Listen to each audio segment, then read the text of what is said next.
Alors, elle est pas sympa cette petite intro? Eh bien, je l'ai copiée à un autre YouTuber. Et aujourd'hui, justement, je voudrais te parler de la copie. De la copie, que ce soit dans le code, dans l'entrepreneuriat, dans le freelancing, etc. C'est parti. Alors, juste avant de commencer, si tu ne me connais pas, moi c'est Mike, codeur. N'hésite pas à t'abonner à la chaîne, activer la petite cloche de notification. Alors hier, j'ai reçu un message de quelqu'un qui me disait « Alors Mike, tu copies un tel sur YouTube qui fait aussi des vidéos quotidiennes. » Alors, je suis vraiment désolé, mais je ne regarde pas trop les vidéos des autres YouTubeurs. Alors, je regarde beaucoup de vidéos de YouTubeurs, mais j'évite de regarder des vidéos d'autres YouTubeurs dans le même domaine que moi. Alors, je regarde de temps en temps. Pourquoi? Parce qu'en fait, en regardant des vidéos de youtubeurs dans le même domaine que moi, et ben inconsciemment, même si tu as envie de faire des sujets différents, il y aura comme ça des thèmes, des choses qui reviendront. Et j'évite ça, même si il y a du bon contenu. Je vous invite à aller voir le contenu des autres, mais c'est quelque chose que je ne fais pas trop.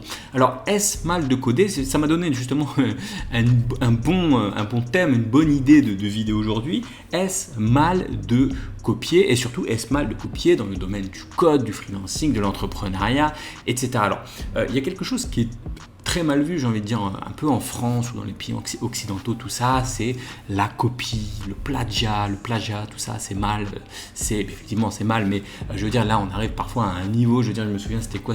Il y avait un scandale avec Gad Elmaleh parce qu'il s'était inspiré de son mentor américain, je sais pas quoi, et effectivement, il y avait des blagues qui étaient un peu ressemblantes, et c'était limite, toute la carrière de Gad Elmaleh était à foutre à la poubelle, tellement on avait l'impression qu'il avait littéralement copié. Enfin, je veux dire, quand même, la carrière de Gad Elmaleh, moi je suis pas non plus hyper fan ou quoi, mais voilà, c'est quelqu'un qui a fait pas mal de choses. C'est pas parce qu'il s'est inspiré d'un mec au fin fond des États-Unis que toute sa carrière est à mettre à la poubelle. Donc je pense que c'est mal vu chez nous.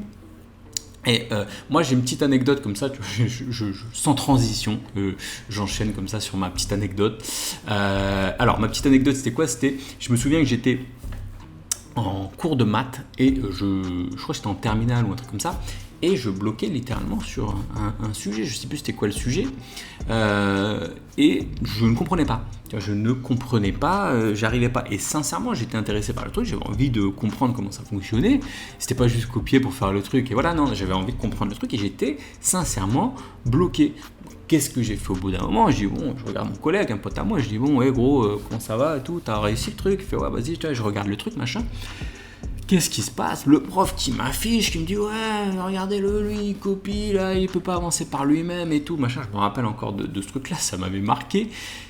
J'ai trouvé franchement ce truc complètement con. Je veux dire, à un moment, quand t'es bloqué, bien sûr qu'il faut essayer d'avancer par soi-même, mais quand t'es bloqué, quand t'es 100% bloqué, à quoi ça sert de rester comme ça devant ta feuille blanche et de rester littéralement bloqué? Je veux dire, à un moment, bien sûr que tu regardes comment les autres ont fait pour voir comment tu peux aussi débloquer la situation. Recopier, copier, c'est naturel, c'est comme ça qu'on fonctionne, même dans la nature. Si tu regardes les animaux dans la nature, je sais pas, un chien, un singe, etc., ils recopient sur ses parents ou sur ses parents. Si tu regardes même les enfants, comment on apprend un enfant?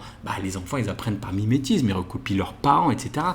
Copier, c'est la base de l'apprentissage. Donc, je voudrais vraiment enlever cette idée de ta tête. Alors, je sais pas, il y a des gens, ils n'ont aucun problème avec la copie. Il y a des gens, ils sont vraiment pas à l'aise avec la copie. Ils n'osent pas copier une ligne de code. Mais moi, je te dis, enlève ça de ta tête. Il n'y a aucun problème à copier, coller du code, copie-colle autant qu'il en faut, j'ai envie de te dire, pour faire fonctionner les choses. Bien évidemment, ensuite, tu décortiques le code que tu as copié, tu décortiques comment ça fonctionne, comment ça marche. C'est normal. Moi, je me souviens, par exemple, petite anecdote au bootcamp à Bali, j'étais avec les gars et tout, puis parfois, nous, on avait des bonnes structures à reprendre, du code bien, organisé. Il n'y avait plus qu'à copier, adapter, de comprendre. Et certains gars avaient du mal, n'avaient pas trop envie de copier-coller. Et pourquoi? Parce que sinon, tu passes pas pour un vrai développeur si tu n'as pas tapé toi-même tes lignes de code. Mais quand tu es en période d'apprentissage, il ne faut pas hésiter à faire fonctionner les choses et donc à copier-coller. Encore une fois, bien sûr, en analysant derrière comment ça marche. C'est pareil si tu veux te lancer par exemple en freelance ou lancer un business en ligne. Je veux dire, regarde ce qui marche chez les autres et copie. Je veux dire, si tu te lances en freelance, qu'est-ce que tu vas faire? Tu vas pas réinventer la roue, tu vas pas te poser 10 000 questions. Tu vas copier-coller littéralement des modèles de gens qui marchent. Je veux dire, tu as des freelances qui cartonnent, tu regardes leur business model, tu regardes comment ils ont fait, comment ils sont positionnés, leur profil mal sur LinkedIn, est-ce qu'ils ont un site, un portfolio, comment il est fait, c'est quoi leur business model, est-ce qu'ils ont un site pour attirer des clients, est-ce qu'ils payent de la pub Facebook pour faire venir des clients pour créer des sites web ou pas, ou est-ce qu'ils sont positionnés sur un autre réseau, est-ce qu'ils passent par des SS2I, etc. Je veux dire, tu réinventes pas la roue, tu regardes ce qui se fait et tu copie-colles littéralement. Je veux dire, c'est comme ça que ça marche, c'est en copiant ce qui marche chez les autres que tu arrives à faire des choses. Et si tu regardes par exemple Facebook, par exemple, ils n'ont jamais inventé les réseaux sociaux. Facebook, ils ont juste copié un réseau social. Les réseaux sociaux, ça existait avant Facebook, ils l'ont juste copié en mieux. Et maintenant, c'est devenu le réseau social. Si tu regardes Google, ils n'ont jamais inventé les moteurs de recherche. Ça existait avant. Avant, tu avais les Lycos, les Yahoo, les machins, ils sont juste arrivés, ils ont fait le meilleur moteur de recherche. Et c'est pareil, si tu regardes la stratégie un peu chinoise des startups, c'est premièrement, on copie des concepts américains qui fonctionnent. Tu regardes TikTok, c'est un peu des concepts qui existaient dans les autres réseaux sociaux. Et ensuite, ils innovent. Donc, enlève ça de ta tête. Il n'y a aucun problème avec la copie, même dans le code. Dans le code, on copie tous les jours.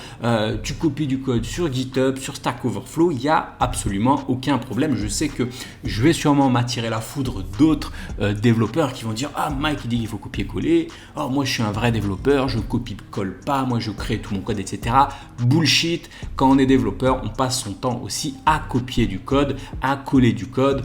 Et bien sûr, on crée aussi du code. Bon, donc enlève ça de ta tête. Pour apprendre à coder et même ensuite dans ta carrière, bien sûr que tu vas copier du code, il n'y a aucun problème. Maintenant, une fois que ça s'est dit, bien sûr qu'il y a certains cas où il faut faire attention et il faut faire un peu différemment. Typiquement, moi, ça m'est déjà arrivé dans ma carrière de copier du code, retrouver sur internet, copier-coller du code. Ça m'est arrivé, je me souviens une fois, 2 ou 3 fois même, de trouver un code, une classe spécifique Java qui faisait quelque chose. Bon, j'ai regardé sa licence, j'ai quand même vérifié la licence, oui, je pouvais la recopier. Bon, je l'ai utilisée, je me la suis appropriée, je l'ai utilisée dans mon code, dans mon programme. J'ai gardé bien sûr la cartouche au début, là, le nom de l'auteur, le copyright, etc. J'ai laissé tout ça. Pourquoi? Parce que j'avais tout simplement, c'est une question d'éthique. J'avais pas envie de m'approprier un code qui était très bien fait. Justement, j'avais pas envie de me prendre la tête à le refaire. C'était très bien fait, c'était très astucieux, c'était une bonne technique. J'avais pas envie de me l'attribuer, de dire ouais, regardez mon code, j'ai fait un super code ou quoi, c'est hyper malin, hyper quoi. Non, c'est un code que j'ai repris. J'ai marqué fork de tel machin, nom de l'auteur, son site, etc. Et voilà, après ça, c'est à toi de voir avec ton éthique. Si tu as envie de copier du code des autres et dire que c'est toi l'auteur, j'ai envie de dire, voilà, bon, c'est un peu limite. Autre cas, bien sûr, dans le monde, on va dire dans le monde professionnel, où il faut faire bien évidemment attention, tu ne peux pas réutiliser du code qui est sous une licence. Alors, on ne va pas rentrer dans le détail des licences ici, mais il y a certaines licences, il y a du code sous licence que tu ne peux pas réutiliser. Je veux dire, je crois que tu as le code source de Windows qui tourne sur le net. Bon, c'est du code sous licence, tu ne vas pas t'amuser à reprendre le code de Windows et revendre un Windows, tu vas l'appeler Windows, une copie de Windows avec le code, tu vas le recompiler. Et voilà, enfin bon, à un moment, tu vois, voilà. Donc, il y a du code, bien sûr, que tu ne peux pas réutiliser. Tu ne peux pas faire n'importe quoi et bien sûr si tu travailles dans une entreprise tu ne peux pas te barrer avec le code source que même tu as développé toi dans cette boîte ou le code source des autres et l'embarquer et le réutiliser ailleurs. Bon voilà, il y a quand même des cas où il faut faire attention. Et pour revenir encore une fois à l'apprentissage, encore attention sur ce dernier point apprentissage, il n'y a aucun problème à copier-coller, débloquer la situation, avancer, faire fonctionner les choses et ensuite comprendre, etc. Quand même, juste un petit truc, fais quand même attention au phénomène de la feuille blanche, qu'on appelle le phénomène de la feuille blanche. Alors là, ça va être plutôt le fichier blanc, j'ai envie de dire. C'est, tu sais, si tu es trop dans un délire de copier-coller tout le temps, de devoir partir de quelque chose, d'une source, du machin, sans jamais partir toi-même de zéro et de créer des choses, eh bien, tu risques d'être perturbé si un jour tu arrives dans une mission, dans un endroit où tu repars de zéro, ou je sais pas, ou s'il y a une coupure de net, ou je sais pas quoi, tu risques tout simplement d'être bloqué. Je terminerai par cette citation de Picasso qui disait « Les bons artistes copient, mais les grands artistes vol. Ça veut dire quoi? Pour moi, j'ai compris ce que ça veut dire. Ça veut dire que bien sûr que si tu es juste un bon artiste, on va dire, bah ouais, tu copies ce que font les autres, donc tu es juste là à copier derrière ce que font les autres.